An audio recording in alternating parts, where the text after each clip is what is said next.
Yeah. Yeah, the one that came in older enough for that one.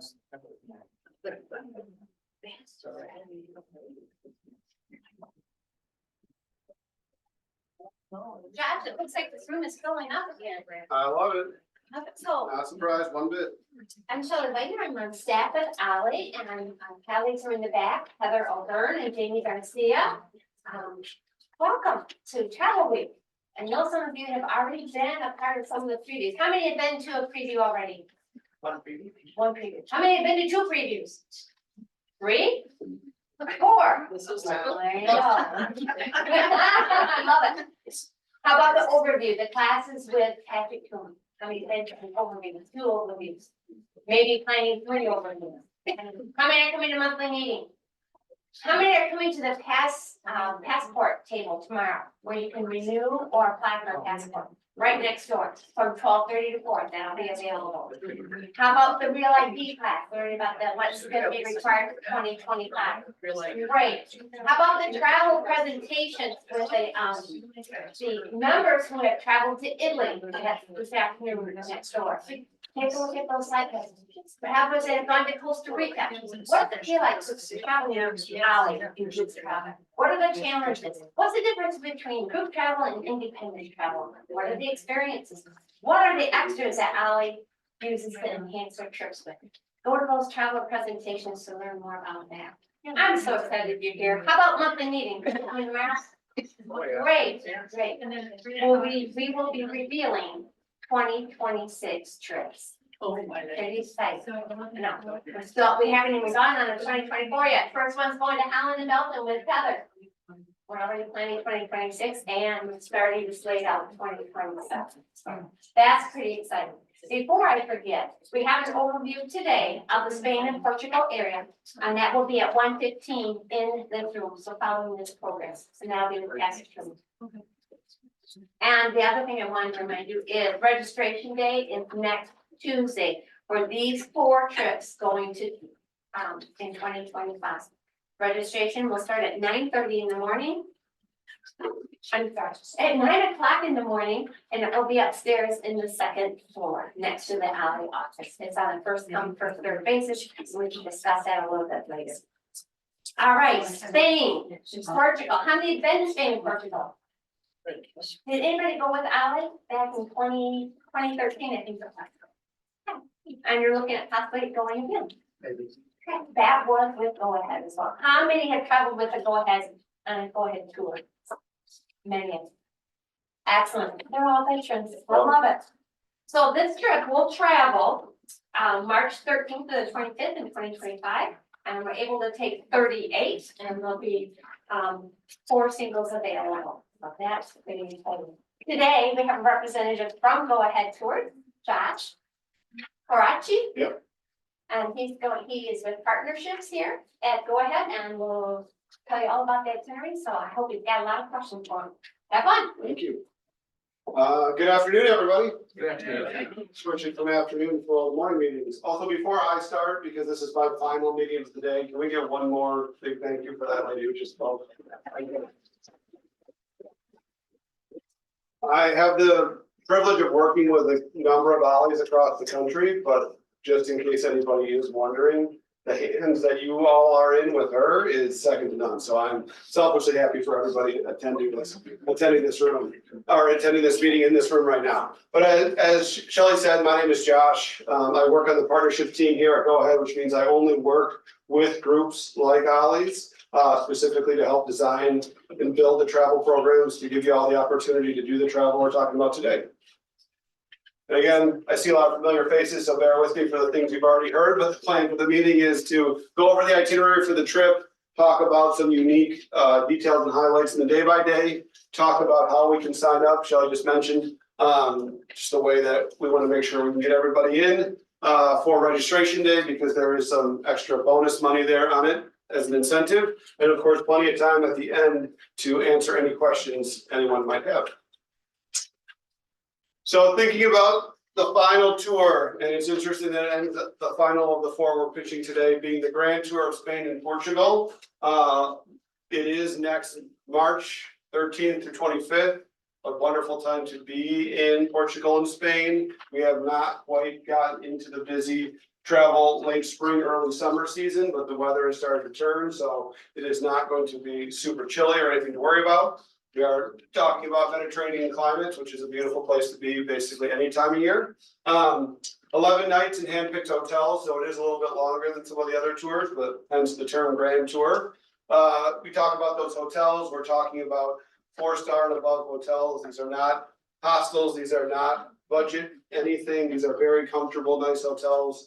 As I mentioned in one of my meetings before, go ahead and pick your own adventure, meaning it's designed to be balanced. It's not from the second you wake up to the second you go to bed, taking you from one place to another. We don't want you coming back from this feeling like you need another vacation because you're so tired. Part of the reason we have those nicer hotels is because there are days when you have free time where if you don't want to go out and do a bunch of stuff that day, we want you to be comfortable in the accommodations you are provided. You will get breakfast every day on the tour. There are 5 dinners included with beer and wine if you care to partake, 1 additional wine tasting, 3 food tastings. Even though this is not a specific food and wine tour, there are a lot of culinary aspects built into it, which is really fun. And then 9 sightseeing tours, 2 train rides you can see there from Cordoba to Madrid and Madrid to Barcelona. A little more scenic in the Spanish countryside on the train versus taking a bus. And then, as we mentioned, as always, expert tour directors and local guides, who really, those are the folks that take our tours from being great to even better than great. And then, of course, when you're not on the train, you will have that private deluxe motor coach. As I mentioned before, 38 max spots on this tour. Those buses hold traditionally 48. The reason we never sell out the amount of seats on the bus is because nobody wants to feel like a sardine in a can, and we specifically do that on purpose. Okay. Thinking about the day by day. Day 1 is going to be the transportation day. So meeting here, having the coordinated bus from Saginaw down to Detroit's airport, and then flying to Lisbon. That is an overnight. So thinking about flying, into the evening, waking up, and then you will be landing in Portugal on day 2. Interesting thing about Portugal, even though I know this tour is a little more Spanish based than it is Portuguese based. I went to Portugal for the first time 2 years ago with my wife's family, not really thinking it was going to be a bucket list destination. You think Europe, you think Italy, you think France, you think Greece, you think Spain. Portugal kind of in my head had been put, not that I wasn't interested, but I didn't pick that destination, to be fully honest. It was picked for me. But I was extremely, extremely happy after going there. I think between the people and the culture and the food, Portugal has become, when I now am recommending tours to organizations like other OLLIs, I lead with it because I like it so much. So just a little personal experience with that one. So thinking about day 2, because you're acclimating, that's your first day on the ground. Again, this is not a hit the ground running type of day. We want you to be comfortable. We want you to acclimate. which is why the only real event on day 2 is gonna be your welcome dinner, where you're meeting with your tour director. Formally, they're gonna outline kind of what to expect on the tour, and you're getting to break bread with what will hopefully be your whole new group of friends, if you're not already friends already. So thinking about Lisbon, so Lisbon is the largest city in Portugal. This is where you are starting the tour. Just thinking about what you're doing on day 3, this is when you're gonna get acclimated to the city. Again, it's never gonna be a full day. It's really the first half of the day is guided sightseeing. And then the second half of the day is going to either be a free day. So again, back to that concept of balance, if you kind of want to take it easy, do some independent exploration on your own, or you have the ability to add an excursion to do a Lisbon cooking class and dinner. So this is one of those nights where dinner is not included. So sometimes you will see excursions like this. They're strategically put on days when dinner is not included with the group. But of course, if you opt into doing it, one less day you have to independently buy dinner. So after departing, again, I want to encourage folks to maximize those days, those 2 days in Lisbon, because it is a beautiful city. If anyone, well, has anyone ever been to Portugal before? Okay, nice. I'm not the only person. My specific thing, I only say this because I live in Denver now and I found a Portuguese bakery. There are these things called pastel de natas, which look like little creme brulees almost, but they serve them for breakfast and they are everywhere. And if you find a bakery that serves them warm after they made them, you will have a new addiction on your hands. I'm warning you now, but it's much better than other things that you could do. But that is my #1 recommendation, and there is no like, you're not gonna have to guess. What is that thing he told us to look for? They are everywhere. But they are extremely, extremely good. Enough that on Saturday mornings, my wife kicks me out of bed and tells me to But go to I that did bakery. hear bad by one of the local bakeries there. Oh, well, we're gonna avoid that one. But, It was right in town, so the best one was at a little lady's outdoor stand she was selling. that sounds about right. I feel like somebody's grandma who woke up at 4 o'clock in the morning and started knocking them out, but they are my favorite Portuguese treat. But no, continuing on after your 2 days in Lisbon, we do make our way east into Spain to go to Sevilla. So classic one. I do not speak very good Spanish, but it looks like Seville, but it is pronounced Sevilla. And then this is where we're talking about exploring like one of the oldest continuously inhabited cities in all of Europe. If you are a history nerd like me, part of the reason I think Spain is so interesting is because if you have any of the historical context of the invasion of Northern Africa and coming back and seeing the different cultures change, and you see the architecture in Spain is going to be very different than any other place in Europe because of the influence of those, kind of the back and forth. So again, things to keep an eye on as well. Also on day 4, that is one of the nights where you do have an included dinner, so you don't have to worry about getting dinner on your own that night. Day 5, continuing sightseeing tour of Sevilla and a food and walking tour. Mentioned before, another question that comes up is thinking about the level of activity. Portugal and Spain, the places you're going, it's not like the Iceland tour, if anybody was here for that, where I was recommending, kind of heavy duty hiking boots. But as any of these ones, you are going to be being active. As I joked before, this is not our grandparents' AAA tour where they drive you around in the bus and you take pictures of all the cool stuff as you go by. You're going to be getting out. You're going to be exploring. I think if it's a go-ahead tour, you're going to be able to touch, smell, taste, experience the places you're going. But with that, there is a certain level of activity. And again, I love the incorporation of the food and walking tours because I justify all the food because I tell myself I'm walking a little bit, so it's okay to have those extra couple bites. But again, a really exciting thing on day 5 to really get introduced to Spanish food. And you see in there the concept of tapas. I mean, my wife grew up in a family of 4, so it's like her dream to have a table full of like, well, what is he getting? I'll take a bite of this, I'll take a bite of that, I'll take a bite of this. I was the only child, so I didn't have that experience, but it's good if you like to be able to sample, because there is much more of the concept of small plates when you're in Spain.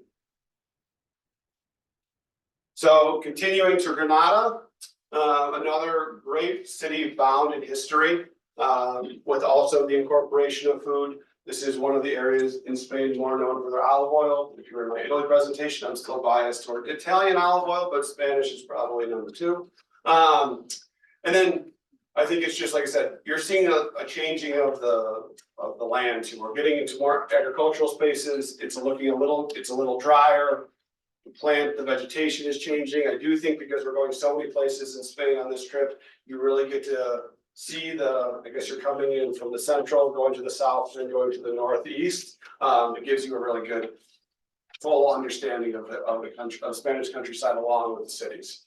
So you mentioned here, you kind of look at the architecture in these pictures. This is back where we're talking about that more Northern African, like Muslim style architecture versus the traditional, or I guess the traditional European style. I think the blending of them across the country is really, really unique and amazing. But I think when you're in Granada, you have an opportunity to experience that. But also thinking of more traditional Spanish traditions, we talk about, you get to have, there's a really unique flamenco dance experience because you actually go and it's not at a restaurant, it's in a cave.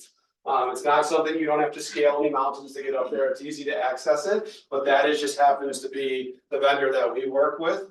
And it is for our Spain tours, one of the highest rated. Traditionally, it's actually it's built in as an optional, but with this one, we built it into the day to make sure everybody can participate in it. Continuing from southern Spain up to central Spain, this is the first train ride we're going to be going up to Madrid. So basically when people think of Spain, big cities in Spain, you think of Madrid and you think of Barcelona. The great thing about this tour is it goes to both. So this is the opportunity, to experience, what was I going to say, to experience Madrid. And it's also via Cordoba, which I think is a really unique place that you'll be able to stop and experience on the way. And Cordoba is Europe's largest medieval city. Continuing on in Madrid, because you do have 3 nights there. Madrid is Spain's capital. So getting to see, again, largest city in Spain, visiting the Royal Palace, and then also exploring the Prado. Because if you're an art fan, I would say besides going to Paris and going to the Louvre, which if you haven't done that, another thing I highly recommend. In terms of opportunities to appreciate art, I think the Prado has got to be in your top 5 with the Louvre, with going to the gallery in Florence and places like that. And at the end, if you want to have that day 9 as the afternoon as a free day, you can. Or you can add on the traditional Spanish evening excursion, which is more learning a little bit more about traditional Spanish music and exploring a little bit of the nightlife of Madrid, if that's something you're interested in. I have a question. Yes, For some of these famous places like the Prado, are we gonna have to buy tickets well ahead of time? great question. No, that's included in it's included in the tour price. So anytime you're talking about us, and we're talking about you're visiting a place like a museum, that is included. That's one of the things your tour director does. So not only do you not have to buy them, you don't have to deal with any of that legwork when you show up. And again, I don't want to promise it because sometimes it happens, sometimes it doesn't. But because our tours provide places like the museums with consistent business, if it's a day where it's a little busier, it's nice sometimes when they give you the little open up and bring the group through because you get a little bit of priority. So don't want to promise it, but if it happens, don't be surprised. I'll leave it at that. But great question. No, you do not have to do that. The only time you'd have to purchase any individual tickets for anything is if it was a day when you have free time and you're choosing not to do one of our excursions. And of course, I mean, that would just be as if you were there independently. You can do that. And yet, for items like that, do you recommend we buy them ahead of time before we go? Because the reason I'm asking is we went to, we go ahead to Italy last September. We went to Florence, we couldn't get tickets for anything in Florence. I mean, everything was sold out so far in advance. I do recommend if you know, because we know the dates, which is the beautiful thing about when you sign up. I mean, this one's far out, but this is just over a year out, so we might not be able to buy tickets quite yet, but I would say in the next like 3 to 4 months, I do recommend if it is a free day, that's a good idea to look into it, so you don't run into that frequently. Continuing in Madrid, speaking of free days, this is a free day on day 10. So great example saying if something were, if there were things that are not built into the tour that you're very passionate about wanting to do, this is a great day to map that out, to do independently. But also if you're saying, hey, a whole day of free time, that's too much, I came here, give me an easier option, something to do. You could add on the half day to Toledo, which is what you see here in the city, or what you see here in the picture, which is a half day excursion, to be able to check out the Imperial City. Excuse me, Josh, Yes. how far away is Toledo from, From Madrid? Yeah. It is, I wanna say, I can double check after, just to make sure I have the correct information, but I wanna say it's like hour and a half, maybe max, but it's not right next to it, but it's not super far away. Anytime we do the excursions, like, we're not gonna be doing 3-hour drives or anything like that, because, I mean, that's 6 hours in the bus, but that's not something we're gonna do to you. So, yeah, good question, I can double check that, so I can give you the exact information. And then continuing on, the second train ride to Barcelona. I think it's a little bit of there's definitely a difference. I think people like having tours that have both cities on it, because Madrid and Barcelona have very different cultures. If you're a soccer fan, clearly they're soccer fans of each other. But in addition to that, it's just, I mean, like thinking about Barcelona, it's a little bit more, I don't know if you call it like an artsy city. It's also on the water. It has a different culture because it's on the water. But point is, a big thing here, when you get here, because it is a travel day, we don't try to stack too many things into that day to give you time to acclimate. But I do recommend, if you're interested in it, that top picture is Park Güell, which is one of the most, I think, visited places in the city. You can either do it with us, you can do it independently. I think it's nice having the guided tour to get the historical context of it, but I would recommend that on day 11. Day 12, this is where you're more, we've been acclimated, you had the more free time on day 11. We're doing the traditional sightseeing on day 12. Of course, that picture in the upper left-hand corner is La Sagrada Familia, one of the more famous churches in the world. I think as cool as it looks like being outside, the whole like, is it ever gonna be finished concept, going inside, seeing the pictures of the way that the light reflects off all the stained glass. There's plenty of churches that we may or may not have visited that have stained glass and okay, it looks cool. I've never seen one that looks like this. So personally, I think it's the highlight of this day by far. And that's actually going to be your final full day on the tour. So after your sightseeing is done there, similar to how there's the welcome dinner, the group concludes with a farewell dinner before day 13, which is when we would be transferring to the airport and after breakfast and flying home. Thinking about gratuity, it is budgeted, even though we are dealing with euros, the equivalent of $8 to $11 a day, with the idea that these are going to be what's included for the tour director. Of course, tipping is based on service being provided, but the tour director, the bus driver, and those days when you do have local guides, this is the additional subsidy to their salaries, which helps them do their job. Back to pace and walking mobility, all the tours we've talked about today, on average, talk about 3 hours a day of on your feet time. This is not in consecutive time. We're not going to be making you walk for 3 hours in a row. Of course, there will be breaks, there's balance, there's time you're on transport on the bus. But important to think about that just from personal, like what you're comfortable doing.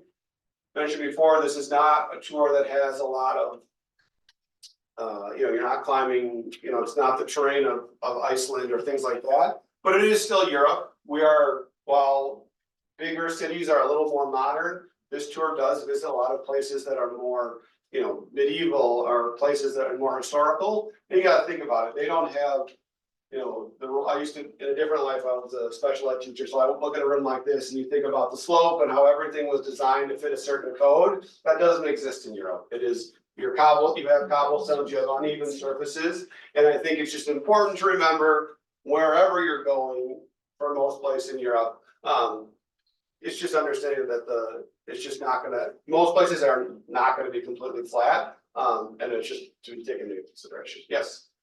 Well, it's been a long time, but I remember that the train platforms were the most difficult thing to get to. Because when you're carrying luggage, it was always stairs going down. And then to get to the platform, you might have to go up another set of stairs to get to the place where you're getting on the train. Has that changed? I think it's changed to some degree. I wouldn't say it's. I think that's actually a good point to bring up, because to the same concept, it's not designed with the same kind of like laws or regulations in place. But in terms of the larger train stations that we'll be using to go up to Madrid and to Barcelona, I have not heard the feedback. I'm in full transparency, I haven't done those train rides. But I have not heard from my colleagues that have done similar tours to this, that they had those issues, which makes me believe that those specific entryways are gonna be more accessible to luggage, especially one with wheels. Pack light. Not a bad point, but still, at the end of the day, I don't think it's quite as treacherous as it's been, because at the end of the day, Europe relies too much on tourism, they gotta make it at least a little easier. Will you be helping us with money exchange? Great question, the answer is yes, so things for money exchange, actually, I think that's probably next slide, thanks for queuing it up. Thinking about euros, this is what I say when we talk about money.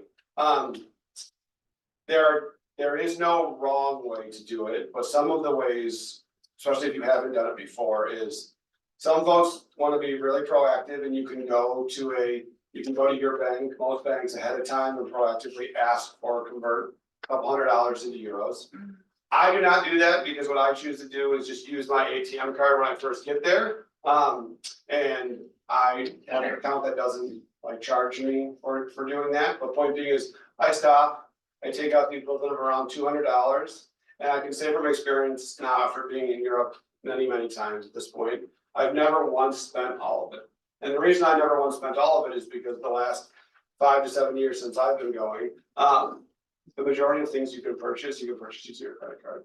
And I'm married to an accountant, so she wants the points. But at the end of the day, that's, I think it's important to have a little bit of cash on hand. You're with a tour director, you're going to be in major metropolitan cities, so there's always gonna be the ability to get more cash if you need it. Or what I don't recommend is bringing a bunch, because then you're stressed out, because like, what if I lose my luggage? What if my wallet falls out, something like that? That's just what I would recommend. Question to that. Are we gonna have a lot of side tour directors or tour leaders? Cause on our trip to Italy, it was through this company, and there was a lot of side directors, and we were floundering to give them tips. So traditionally, A lot of tip money, and nobody told us that. this one, I don't expect there to be, I think, maybe we're referencing like the local guides, so the people who are in addition to the tour Yeah. directors, yeah. So just to set the expectation, your tour director is almost always gonna be the same person the full length of the tour. They pick you up from the airport, they deliver you to the airport, they're the ones doing things like you asked about tickets to getting into places. That person is with you the whole time. In addition to that person, when you go to specific cities, regions, villages, you will sometimes be given a local guide, so someone who's not traveling with you. I don't know the total number for this one, because I would anticipate 3 to 4. And so people need to know they need at least some of the €2 coins to give for tips. Correct, so thinking about that, because we mentioned the $8 to $11, that is the expectation for local guides, so people who are not with you every day, it is, thank you for bringing that up, $2 for that person, after their specific part of And we guidance. need 50 to $1 for the bathrooms in a lot of places, don't we? That is a thing with Europe, I think it's a good point, I think a lot of Americans don't realize that Europeans So we need to have change. Yes, I agree, I think having a decent little change purse, or, I thought about it when we did the meeting, Shelley, for the departure meeting for Italy, is, I don't know the technical term of it, I just call it like the under your shirt man purse thing, where it's like you can put it under, like you can hide it. It's a money belt. Yeah, the money belt, and then that's a good place, I think, to have those coins, cause the other part is, when you get cash. It's similar, in my opinion, like when you go to Canada and they break, if you break dollars and then they give it back to you and all the coins. That will happen in Europe too, but it is a good to have them for those very same reasons you outlined. Yeah, cause a lot of people that didn't, well, a lot didn't have the change, and we saw people giving them American dollars for Yeah. tips. Yeah, I mean, they don't mind that, I don't think, but at the end of the day, it's. Someone asked in the previous meeting, do you recommend tipping in USD versus euros? I found most people in the travel industry understand where, like, Americans are a lot of the tourist business. So they've got their own systems in terms of that, and our thing is, hey, look at the conversion rate. I mean, I don't think anybody's gonna say, hey, this dollar's worth 70.79 euros, give me a euro. But at the end of the day, it's good to know, or it's good to have both, I think. So at our pre-trip dinner, we'll have an idea how many local guys there. So the other thing, we'll share that, we go on the Southern Italy one, like in the house. Continuing on, we have trip insurance. So I'm not a representative of the insurance company, but if you've been to the meeting before, you've heard this already, but what the trip insurance coverage covers is 50,000 in medical, God forbid something happens to you while you're on tour. It provides a waiver, so you cannot be discriminated coverage if you have a pre-existing condition. Any reason protection is exactly that. Any reason means you don't need a medical reason to cancel the tour. Means you can decide you had a bad hair day the day before, and if whatever your cancellation costs would have been, we return to you in the form of a travel voucher. Some people ask, well, what about, when's the voucher versus when do I get partial cash back? As long as you cancel outside of the week before departure, you will get some level of cash back. Of course, our plan is we'd like you not to cancel, but at the end of the day, that is put in there. And again, it's really beneficial for folks that are with organizations like the OLLI, because, as I just said, we're talking about having 25 trips, 26 trips, 27 trips. So nobody wants you to cancel, but if there's a reason that it has to happen, it's nice knowing because you're getting the voucher, you will have other options to be able to use it toward. And of course, in addition to that, things like if you had lost or stolen baggage, I always say that the reason it justified when I used to work with the student department was when parents were sending kids to Europe, and I was like, imagine your kid is overwhelmed and forgets and puts their cell phone down. What's it gonna cost to buy a new cell phone? It's gonna cost a lot more than this trip insurance costs, so just something to think about. It's up to you whether you wanna add or not, but clearly when you're traveling abroad, there are a lot of reasons it's beneficial. And another reason I brought up in a different meeting is for the health coverage, most American medical insurance, the second you leave the States becomes null and void. So it's just a way to make sure that, again, you're not planning for it, but if something were to happen, I have a limited arm right here because I was skiing and decided to find a pile of rocks. I was not prepared for my elbow to dislocate on Christmas Eve, but it did. So I'm glad I have my insurance. Thinking here, there is members cost. So looking here, as we mentioned before, most tours are done primarily with double occupancy. So if you see this one right here, this is if you're looking for a roommate or you're interested in doing double occupancy, this is the sheet to identify that you are interested in that and being potentially paired up. But if you know, no, I don't want a roommate, I very much am going to travel by myself and that's my only interest. There are 5 single spots, but they are first come, first served. So if you do not get one of them on the front end, your option to travel is you need to find a roommate. The price goes up a little bit for non-members. Again, just a good motivator to join the OLLI and become a member for a little bit of savings on the trip. And then what is involved to actually enroll? So mentioning before, everyone that has one of the packets should have a number of flyers inside talking about all 4 of the tours that we chatted about today. But inside of each individual tour pamphlet is a registration form. It looks similar, it's not identical to the one that's up here, but that is what you would need to bring on Tuesday to do your registration. Folks that sign up on Tuesday minimum are going to get $150 off the cost of the tour. But of course, I saw a lot of hands go up when folks who have already traveled with us in the past So if you've done a go-ahead tour, or if you are the parent of a student who ever did an EF student tour, you qualify for $100 additional credit on top of the 150, so you can stack those together. Things to know about how to sign up. If you are choosing to do the automatic payment plan, you need to use either a debit card or a checking account. But if you want to put a larger deposit down and use a credit card to make your payments, we accept Visa and MasterCard. Thinking about this is just an example. This is from a different tour, but just kind of understanding how does it work if you put the $99 deposit down for the auto pay. So what would happen is the 99 is taken away from the cost of the tour, and then however many months, the tour needs to be paid off 3 months in advance. So it's actually for this specific tour, it's a little less than 11 months, but you would take the average cost of the tour, or the cost of the tour minus the 99, and then you would subdivide it amongst those months and make equal payments.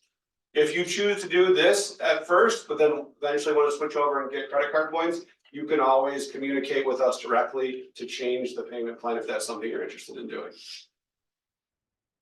And with that, I will open up to any questions that I have not covered, or if I need to go back and do anything again.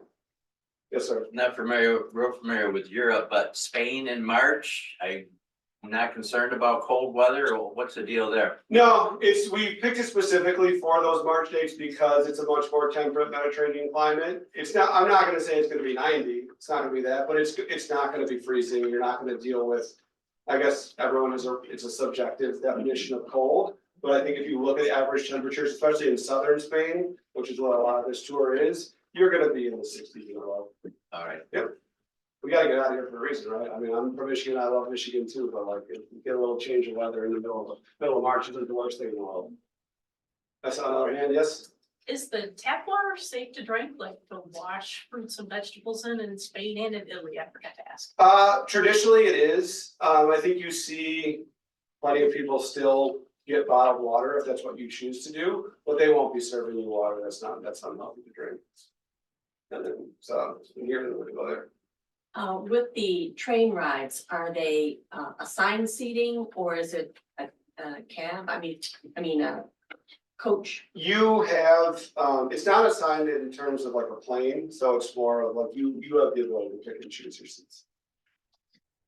One thing I can mention, don't use the fountains for washing things, for washing the fruits and vegetables. If you're out someplace, use, potable water that's Okay, sanitized. this is why we always need other experts in here with me. I appreciate it. Anything else? We got a big room. I know I'm good, I'm not that good. With the La Sagrada Familia, in the write-up, it says step inside.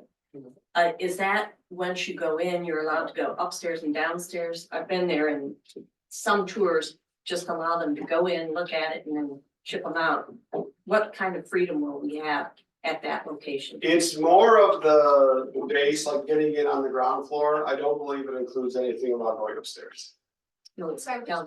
What day? Yeah. Oh, that is, I don't. someone Day can grab 12. my thing. And you don't need tickets before, because there's a 2-hour wait to get tickets. Right, that's what the tour guide does. Yeah, the tickets are taken care of. You don't have to worry about getting tickets ahead of So are time. you going into the main cathedral then? Correct. Is there a walking tour with headphones? I don't believe this one is a walking tour. I think this one is just going to be like, you will have your tour director with you to provide context, but I'm not aware of this one. Like I was just on a go-ahead tour to Ireland and you go to the largest cathedral in Dublin, like that one, you have the earpiece so people can spread out and hear. But I do not believe that's the case for this one. They have a tour there where you could buy a walking tour and wear headphones.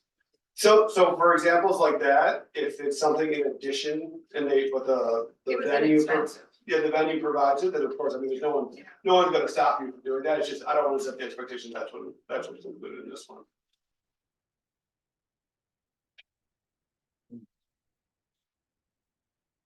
That's what you. Great There job. we Thank go. you, Josh. Thank you.